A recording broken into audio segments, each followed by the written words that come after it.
Hello viewers, I am Deepti. Today I am going to solve section B for ICSE class 10 specimen paper for the year 2026 given by council. तो अब हम section B से start कर रहे हैं इन which question number 4. पहला ही question है share and dividend का. Mrs Kaur invested ₹8,000 in buying ₹100 share. तो टोटल इन्वेस्टमेंट कितनी करी गई है? It is ₹8,000. शेयर्स क्या है? बाइंग ₹100 शेयर, यानी कि तो ये तो नॉमिनल वैल्यू है. तो ₹100 is the nominal value of a company paying 6% dividend. Dividend given by company is 6% at ₹80, यानी कि मार्केट वैल्यू जो है वो 80 आ गई. After year she sold these shares. तो हमें कहीं भी ये नहीं बताया कि कितने शेयर उसने खरीदे हैं. तो पहले हमें शेयर्स निकालने पड़ेंगे, यानी कि टोटल जितनी भी इन्वेस्टमेंट आई है और divided by market value. Investment divided by market value. Investment कितनी है? 8,000 डिवाइड बाय मार्केट वैल्यू है 80. इट मीन्स आप डिवाइड करोगे तो आपके पास आ गया 100, यानी कि टोटल 100 शेयर्स जो हैं वो उसके पास आ गए हैं. तो अगर 100 शेयर हैं, अब आगे देखते हैं. After year she sold this shares at ₹75 each, यानी कि सारे उसने भेज दिए 75 पे, and invested the proceeds including the dividend. तो यहाँ से पहले हमें पता था डिविडेंड उसको 6% मिल रहा है. तो अगर नंबर ऑफ शेयर 100 है तो इट मीन्स इन शेयर से इनकम कितनी आई है? तो income is equal to 100 share है MNRF, और कितने हैं उसकी नॉमिनल वैल्यू यानी मार्केट वैल्यू 100 अपॉन नीचे भी 100 ही है. तो इट मीन्स 600 उसकी वैसे इनकम होगी जो डिविडेंड से आई है. अब उसने ये वाले सेल प्रोसीड्स आगे भेजे. सेल प्रोसीड में कितने पैसे जाएंगे इसके पास? कितने लिए हैं उसने, किसमें लगाए हैं? She sold these shares at ₹75 each, यानी कि जितने भी 100 शेयर्स थे वो उसने 75 रुपीज में बेच दिए हैं. तो कितने आए यहां से उसके पास? 7500. और उसके बाद इंक्लूडिंग द डिविडेंड, यानी कि ये और ये दोनों को हमने प्लस कर दिया. Receive during the first year in buying ₹20 share. अब तीसरी इन्वेस्टमेंट में लगा दिया. तो तीसरे वाले के लिए इन्वेस्टमेंट कितनी हुई? वो क्या हमारे पास बन रहा है? ₹20 शेयर, यानी कि उसकी नॉमिनल वैल्यू जो है वो अब 20 है.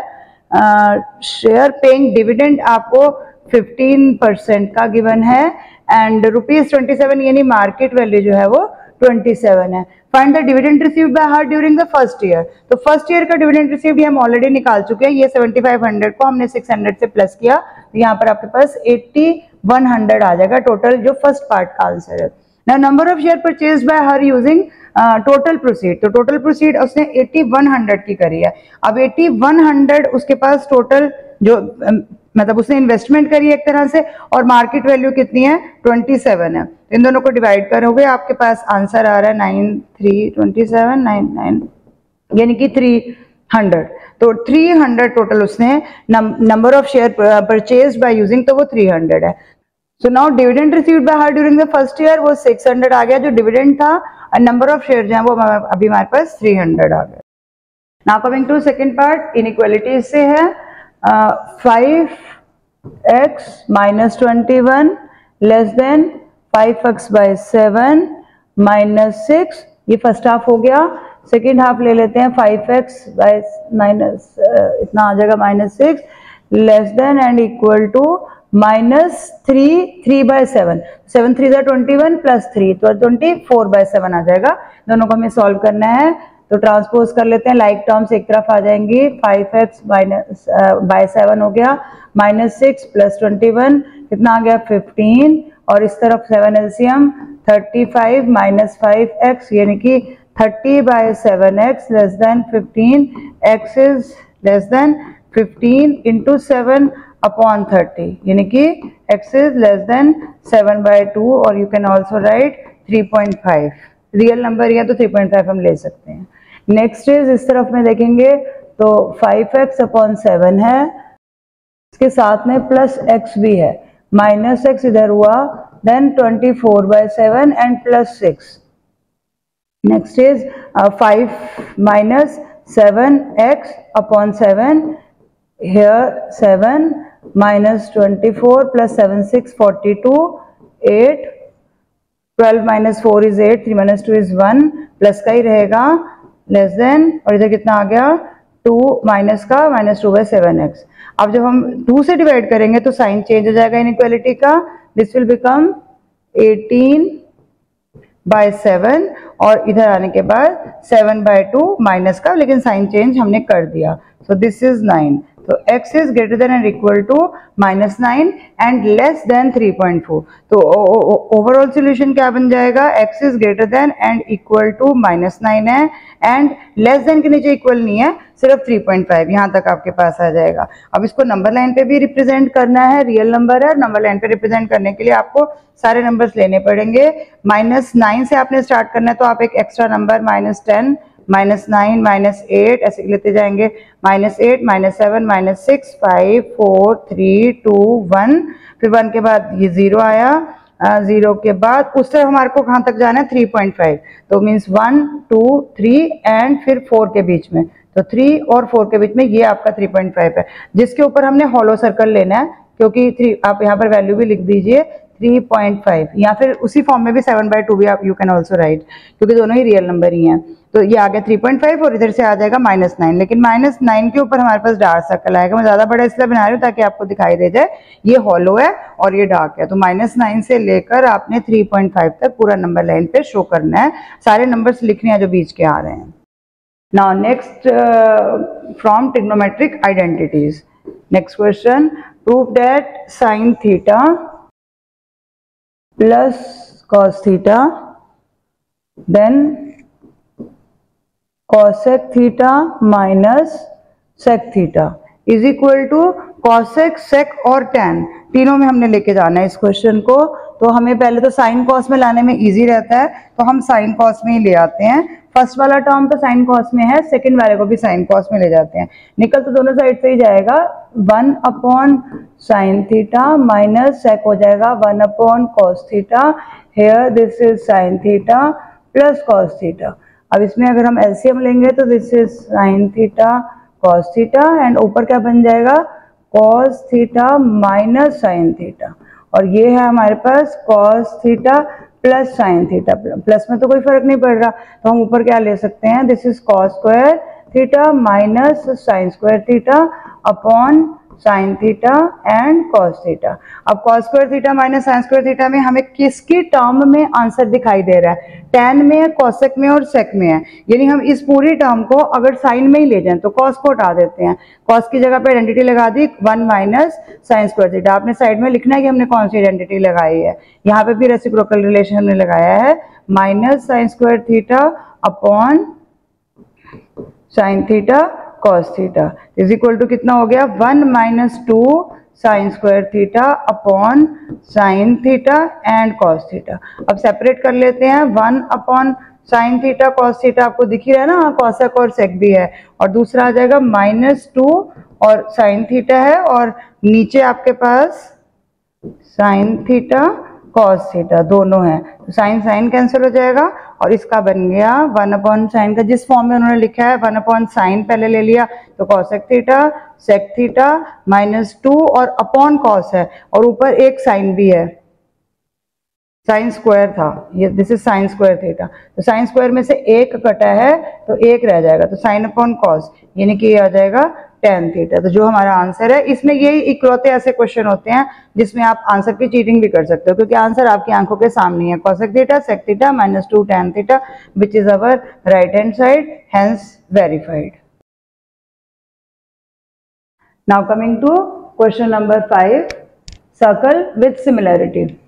गिवन फिगर chords AD आपको दिख रही है, this is AD chord and this is BC chord, intersect each other at this point P where AB जो है पूरी वैल्यू है वो 9 है, PB जो है वो वैल्यू 3 है एंड PD जो है दिस इज 2 है। तो ये सारी वैल्यूज आपको दी हुई हैं। Prove that triangle this is similar to this triangle.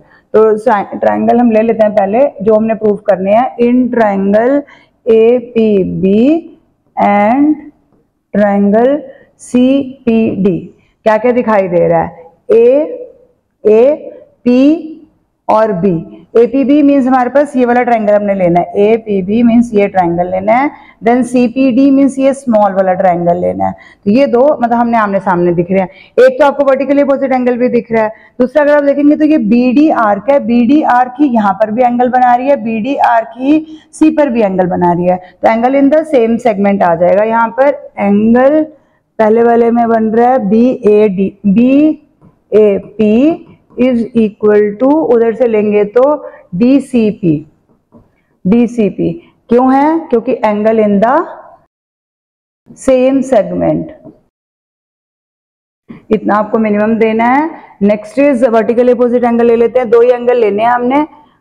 APB, angle APB is equal to angle CPD, vertically opposite angle है। तो AA एक्सियोम से ये दोनों ट्रायंगल आपके पास सिमिलर आ गए। कौन कौन से? APB and triangle CPD, AA axiom से दोनों हमने एंगल ले लिए इसके अंदर, एक वर्टिकली एक angle in the same segment भी हम ले सकते हैं। तो in B part find the length of CD, तो हमें CD चाहिए, तो CD ये वाली आ गई, मींस एक साइड तो हमारे पास AB अपॉन CD आ जाएगी। दूसरी कौन सी साइड है जिसकी लेंथ हमें गिवन है?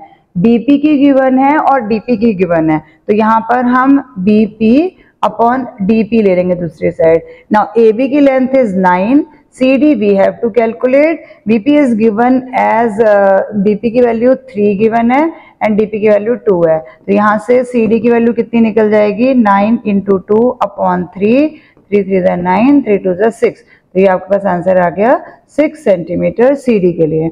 नाउ फाइंड एरिया, दोनों का एरिया निकालना है, वही जो हमने अभी करे हैं, ट्रायंगल जो सिमिलर प्रूव किए हैं, और उन्हीं का जब हम एरिया लेते हैं तो सिर्फ हमें साइड का स्क्वायर लेना है। जो भी साइड आप ले सकते हो, जो आपको पता है, आपके पास नोन है, उनका स्क्वायर करना है कॉरस्पॉन्डिंग साइड्स का। जैसे अगर हम यहाँ पर ले लेते हैं AB square upon CD square, तो AB कितना है आपके पास 9 और CD आपने कैलकुलेट किया 6, तो दोनों का स्क्वायर कितना हो गया?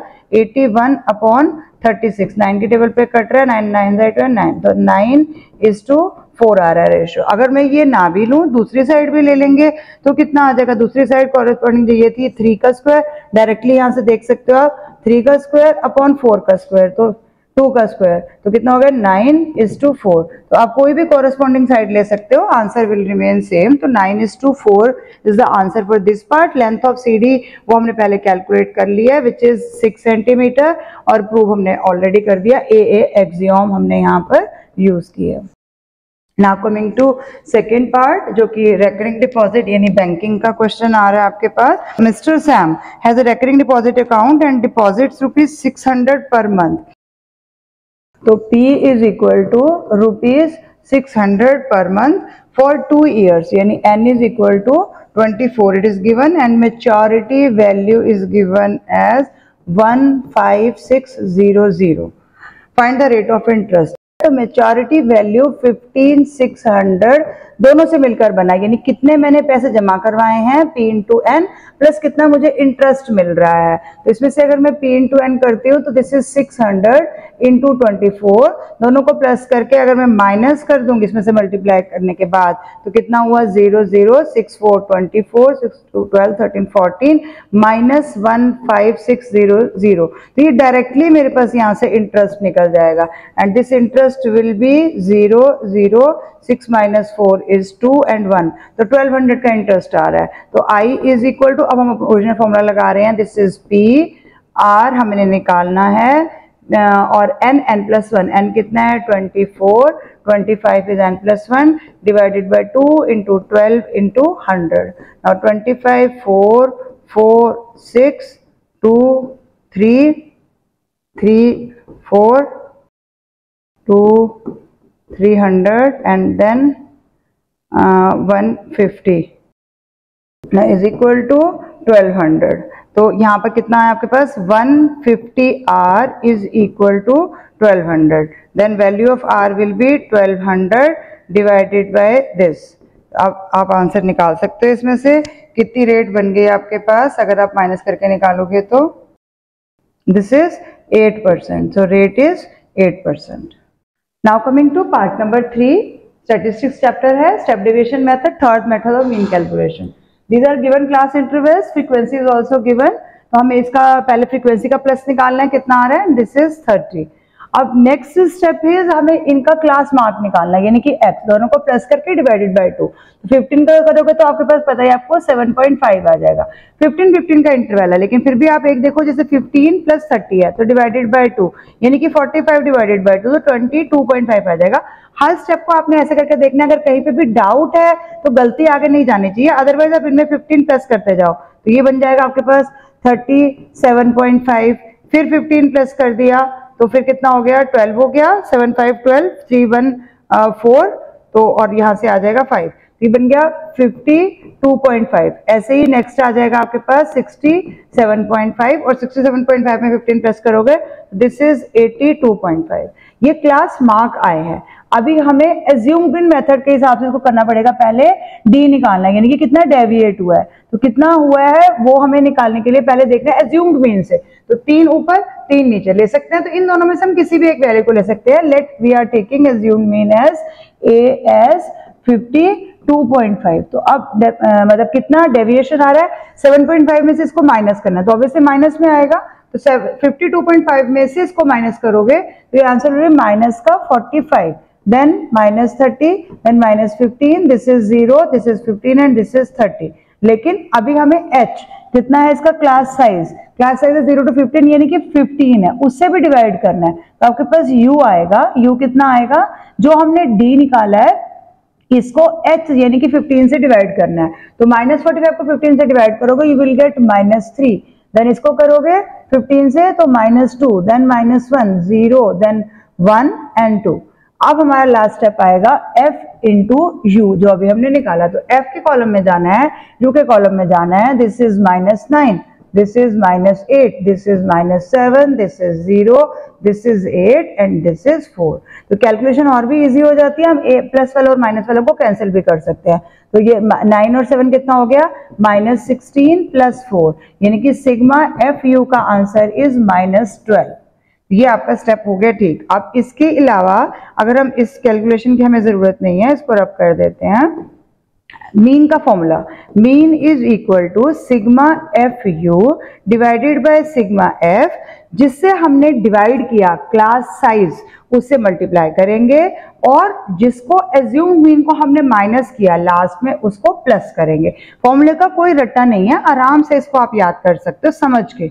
-12 अभी हमने एफ यू निकाला, 30 आया हुआ है, क्लास साइज 15 है, पहले सॉल्व करो ताकि ब्रैकेट लगा लो, फिर 52.5 कितना आया 15 2 और -6, तो 52.5 -6, यानी आपके पास माइनस करने के बाद आंसर आ जाएगा 46.5, जिसको हम 46.50 लिख सकते हैं। This is our final mean by the method of step deviation. With this, question number 5 is also over. With this, I conclude my today's video. Otherwise, these videos will become very large. Other questions I will solve in another video. Thank you for watching till the end. Keep watching, sharing and subscribe to my channel.